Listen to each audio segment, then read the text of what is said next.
Denise y yo aquí en la mesa, en el estudio de Noticias MBS, bueno, comentando las grandes historias relacionadas con Pemex, esas que lo mínimo que esperaríamos como sociedad pues fueran esclarecidas algún día de estos, con mayor amplitud y con lo que esta sociedad merece para saber cómo es que se ha usado el dinero de petróleos mexicanos a lo largo de su historia, desde las cosas que han publicado en la prensa mexicana, por ejemplo, aquella historia del diario Reforma en 2012 de la manera, de la forma de vida de la hija del líder sindical Romero de Champs. Es inaudita aquellas imágenes y esas fotografías en donde se exhibía, ella misma exhibía en las redes sociales por todo el mundo, pues los aviones comerciales y privados e incluso paseos en yates que forman parte de su existencia, presumiendo bolsas Hermès como si fueran bolsas de Superama, dicho por ella misma en su propia cuenta de aquel momento.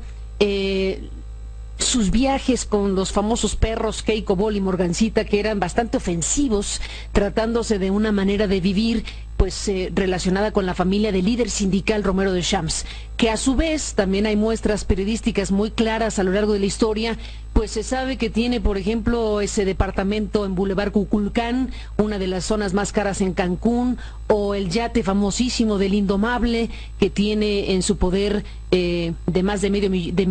millón y medio de dólares según los reportes de la prensa mexicana, o lo que logró obtener la revista MX en 2008 a través de una investigación muy famosa en su momento y que ahora la recuperamos desde luego, de Fátima Monterroso, donde logró sacar información a raíz de a partir de la ley de transparencia en aquel reportaje del 2008, una investigación de MX que llamó El hombre que recibe de Pemex 50,000 pesos por hora, hablando de la aritmética que hacía al hablar de la transferencia de Pemex a su sindicato por diferentes rubros. En fin, Denise Dresser, las grandes historias de los usos y costumbres en petróleos mexicanos. Hace poco leí un estudio que publicó el Centro de Políticas Públicas México Evalúa, que se dedica a escrutinar el gasto público, intenta descifrar, esclarecer,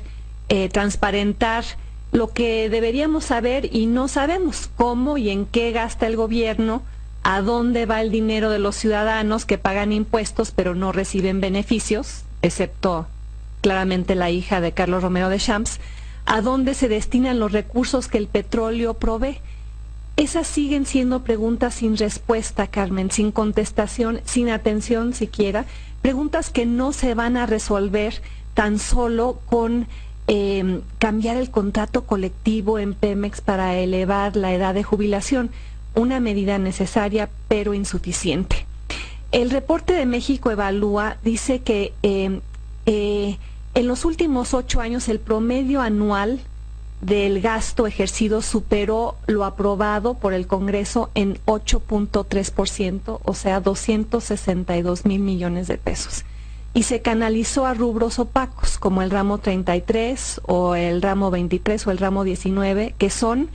pagos a burócratas improductivos, a maestros faltistas y a pensionados de por vida después de solo 20 años de trabajo en lugares como Pemex. Para eso se usa el dinero de Pemex, para financiar clientelas, para mantener privilegios, usando el dinero de todos para que lo aprovechen solo algunos. ¿Y qué decir sobre el famoso Fondo de Estabilización de Ingresos Petroleros? Que el que iba a estar financiado por los excedentes que el gobierno obtiene vendiendo petróleo. Pues ha sido un fondo sin mecanismos de asignación de gasto explícitos y transparentes, un fondo con erogaciones que se aprueban sin conocer los proyectos y los programas en los cuales se van a gastar. Yo creo que se ha usado para la adquisición de relojes Rolex para el señor Romero de Champs y la compra de bolsas Louis Vuitton para su hija Paulina. Y creo que esas son explicaciones que nos merecemos en torno a cada peso que ha usado Pemex, a dónde se ha destinado y en qué, y eso debería formar parte de este debate público sobre cómo los contribuyentes vamos a asumir repentinamente los pasivos laborales de Pemex.